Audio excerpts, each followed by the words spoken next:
الله نزل أحسن الحديث كتابا متشابها مثاني تقشعر منه جلود الذين يخشون ربهم ثم تلين جلودهم وقلوبهم إلى ذكر الله ذلك هدى الله يهدي به من يشاء ومن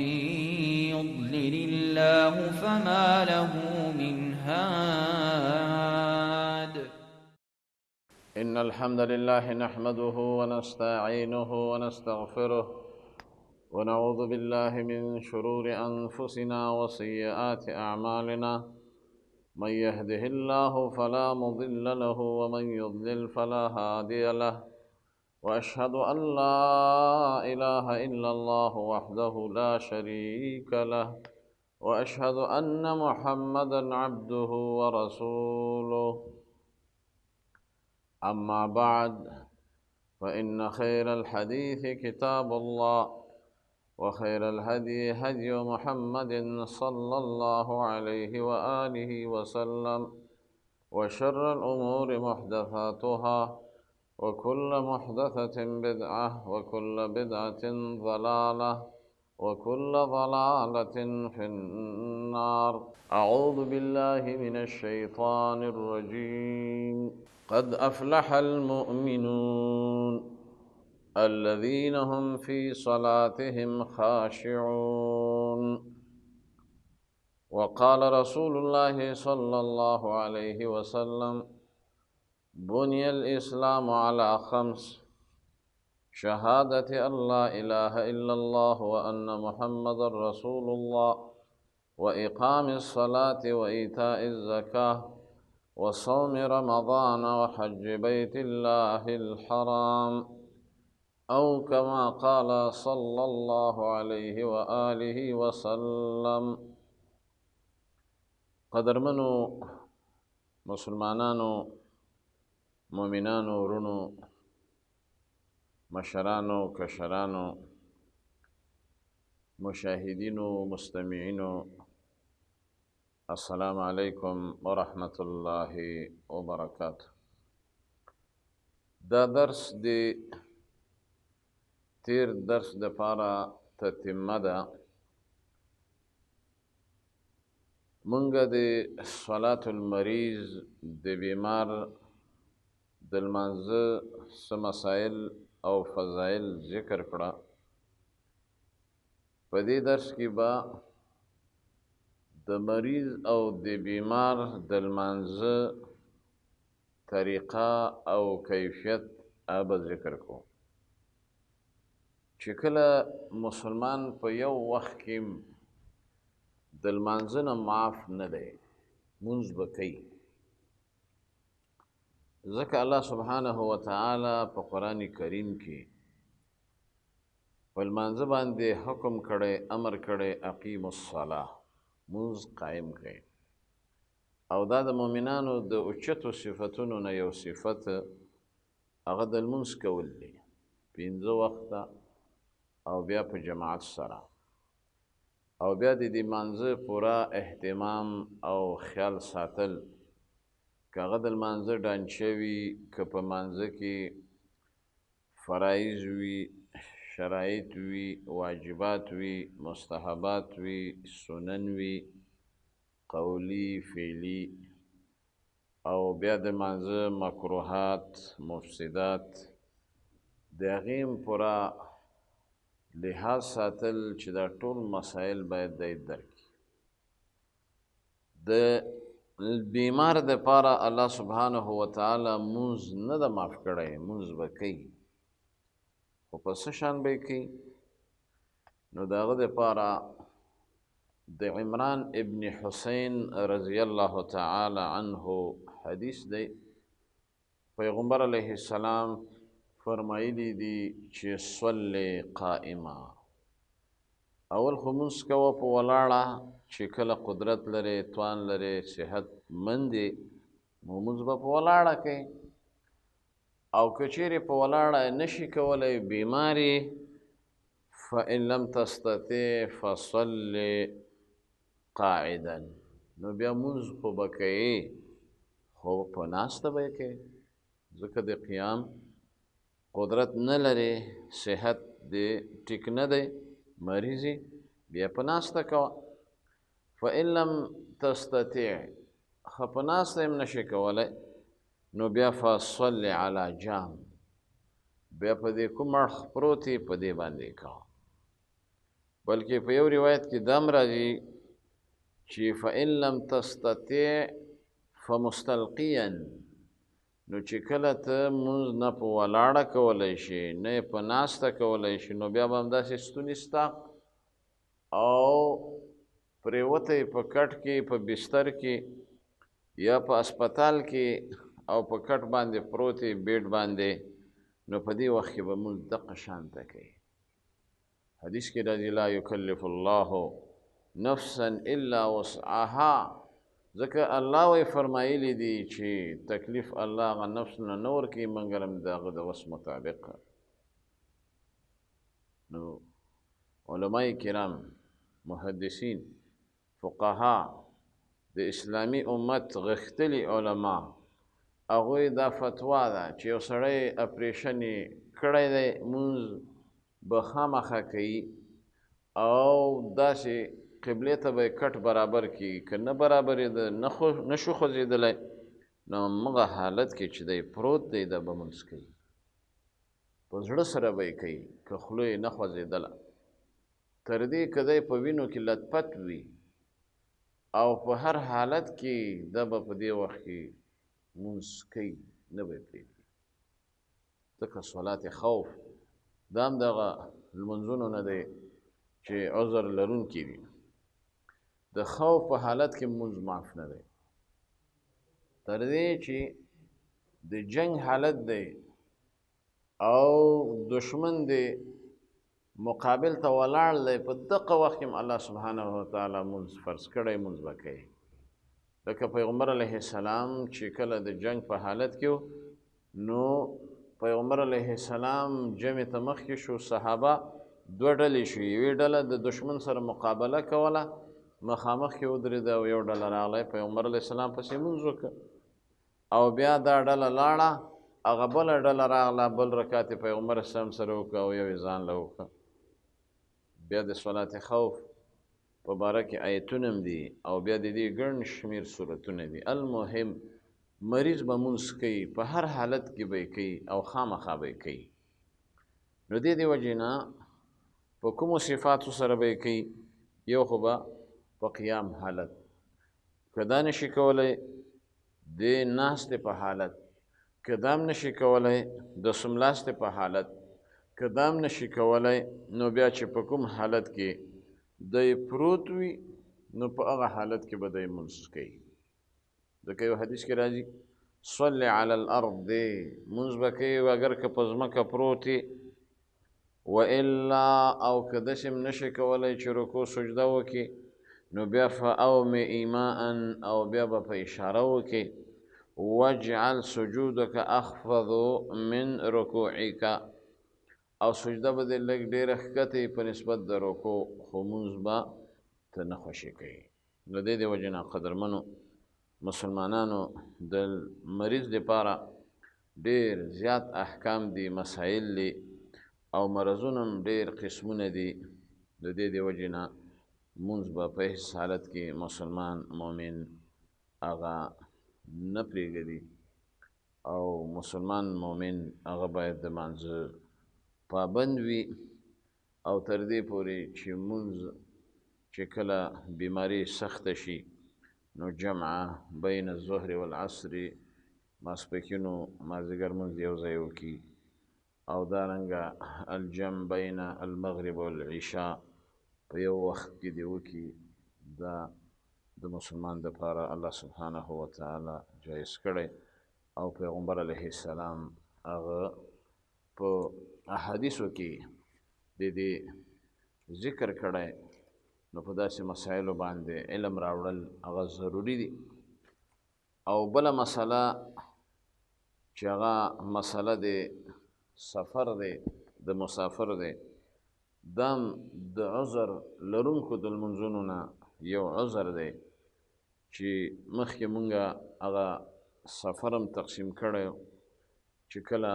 مسافر وي نو سفر به مباح وي او یا سفر به کم از کم د حرامو نه نه وي د مکروه نه نه وي بعضې داسې سفرونه دي چې خلک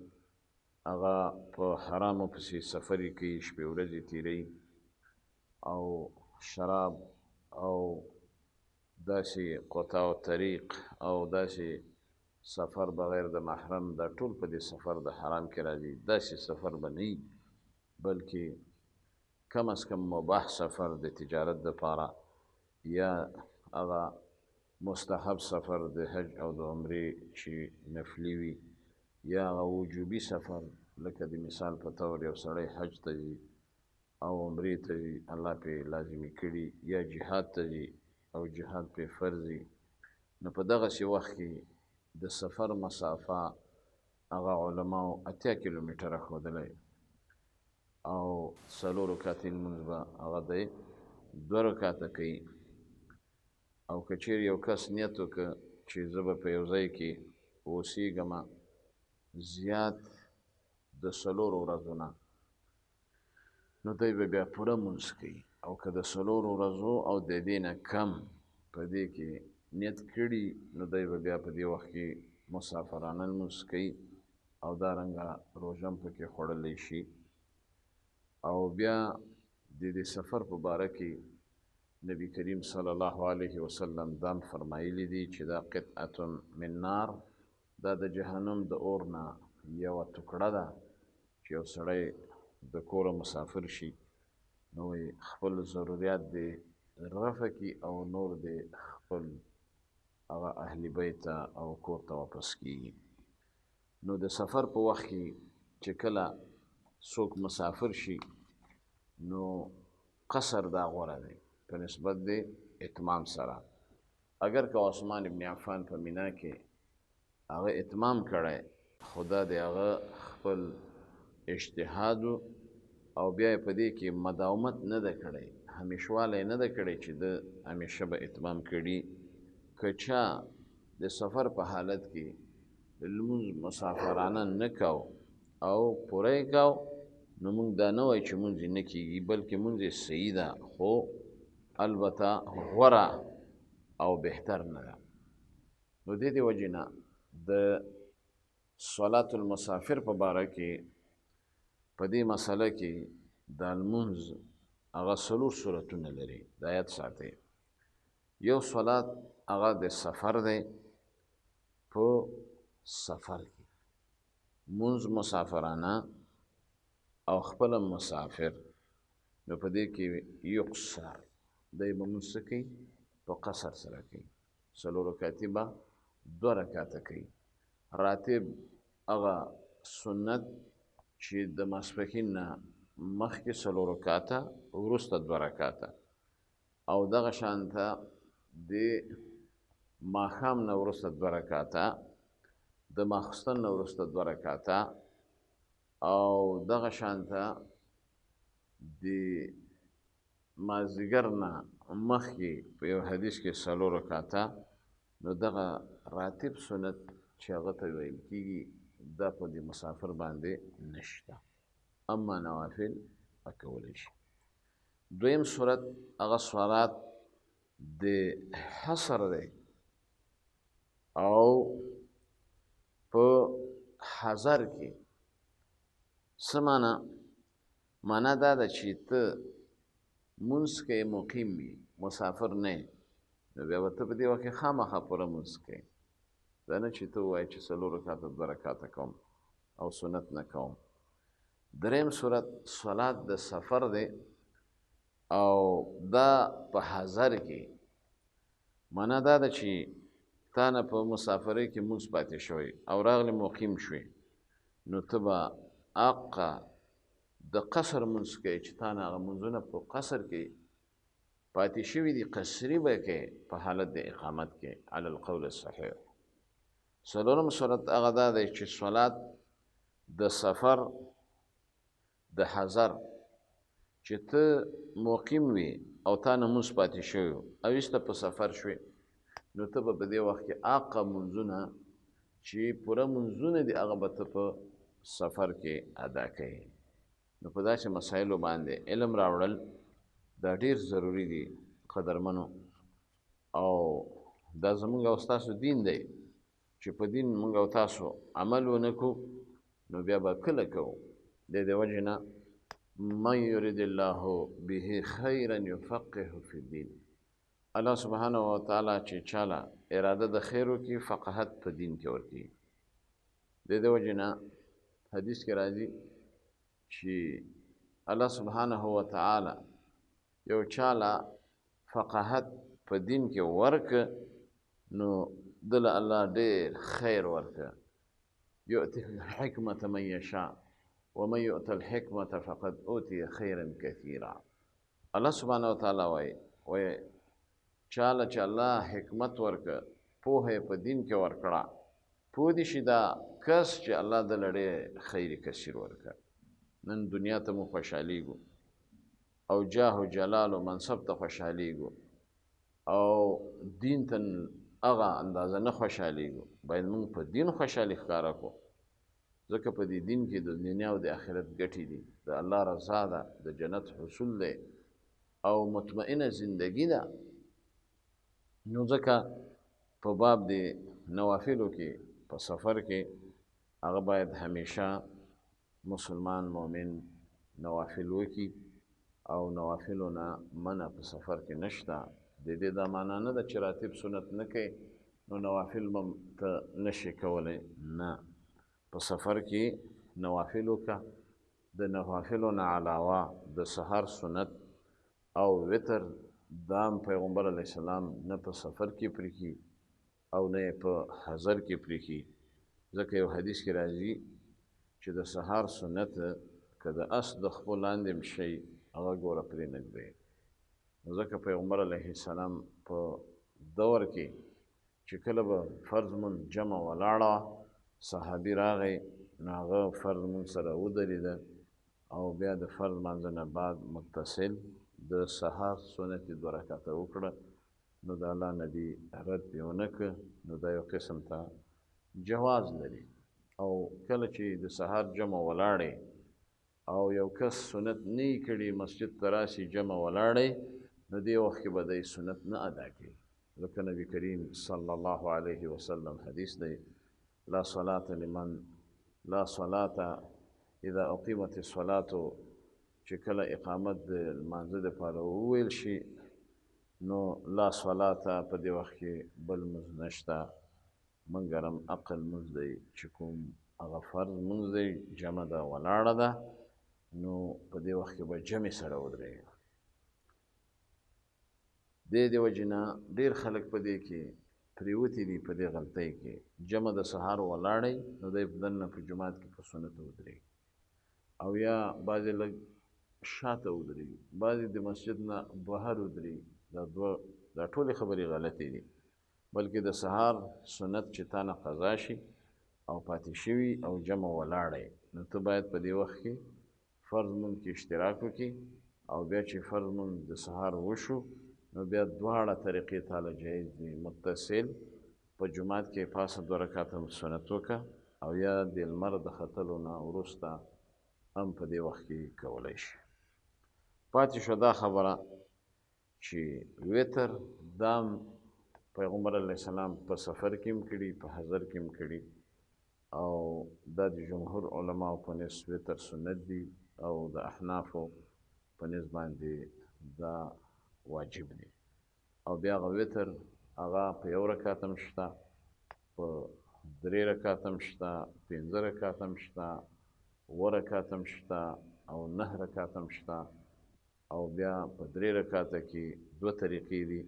چې یو په 1 سلام تشهد به نه کوي او دویم په 2 سلامه 2 رکعته یو او یو به بیا بیل جدا، لکه په حرمینو کې مسجد حرام کې او مسجد النبوي کې هغه دغسې د لمونځ ترسره کېږي. پاتې شو مطلقې نوافل د مسافر دپاره، حتی د مریض دپاره دا جایز دي، کولی شي، که سفر وي که حضر وي. د هغې مثالونه لکه صلات الضحا شو، او صلات تهجد شو، او صلات ذوات الاسباب شو. د مثال په طور طواف یې وکړ 2 رکعته لمونځ، دا کولی شي اگر که دی مسافر دی. دارنګه اودس یې وکړ نو دی تحیة الوضو کولی شي، او جمعه ته دننه شو تحیة المسجد 2 رکعته کولی شي. یا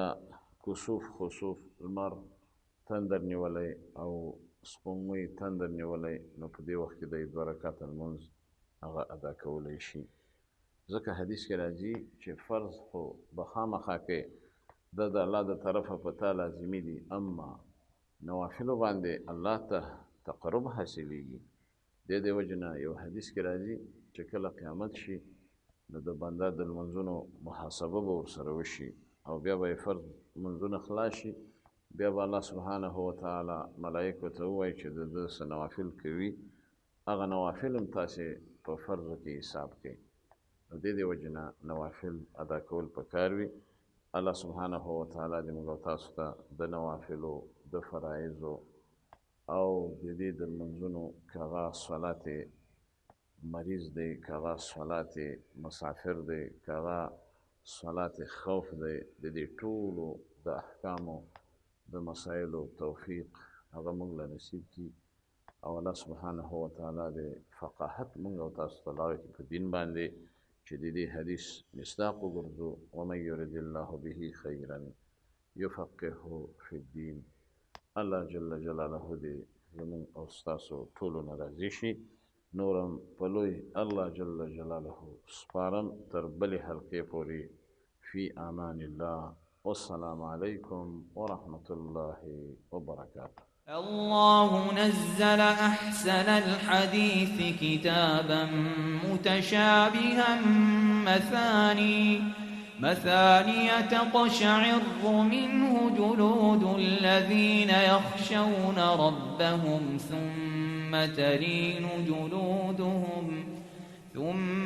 تلين جلودهم وقلوبهم إلى ذكر الله. ذلك هدى الله يهدي به من يشاء ومن يضلل الله فما له من هاد.